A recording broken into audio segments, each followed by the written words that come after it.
Anchor గా, నిర్మాతగా ఇలా అన్నిట్లో సక్సెస్ అయ్యి అందరి చేత శభాష్ అనిపించుకుంటున్న సుమ కనకాల తాజాగా సింగర్ గా తనలోని కొత్త టాలెంట్ ను బయటపెట్టింది. సాయిధరం తేజ్ హీరోగా నటించిన విన్నర్ మూవీలో ఈమె సూయా సూయా అనే సాంగ్ పాడింది. ఎస్ఎస్ తమన్ సంగీతం అందించిన ఈ పాటను నిన్న సాయంత్రం తమిళ మ్యూజిక్ డైరెక్టర్ అనిరుద్ విడుదల చేశారు. ఇప్పుడు ఎక్కడ చూసినా ఈ సాంగ్ గురించే అందరూ మాట్లాడుకుంటున్నారు. ఫస్ట్ టైం అయినా సుమ బాగా పాడిందని, ఈ సాంగ్ తర్వాత మరిన్ని అవకాశాలు వస్తాయని అంటున్నారు. ఈ సాంగ్ లో స్పెషల్ ఏంటంటే ఈ సాంగ్ లో సాయిధరంతో చిందులేసింది మరెవరో కాదు, హాట్ మామ అనసూయ కావడం విశేషం. ఇప్పటికే షూటింగ్ పూర్తి చేసుకుని పోస్ట్ ప్రొడక్షన్ పనులు మొదలుపెట్టిన చిత్ర ఇది ప్రమోషన్స్ తో బిజీగా ఉంది. మహాశివరాత్రి కానుకగా ఈ మూవీ రిలీజ్ కాబోతుంది. గోపీచంద్ మలినేని దర్శకత్వంలో తెరకెక్కిన ఈ మూవీలో రకుల్ ప్రీత్ సింగ్ హీరోయిన్.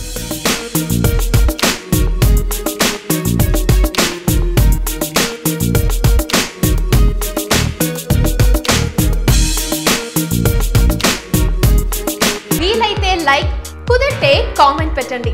ఇలాంటి ఇంట్రెస్టింగ్ బ్రేకింగ్ బిగ్ న్యూస్ మాకు తెలిసిన వెంటనే మీకు తెలియజేస్తాం.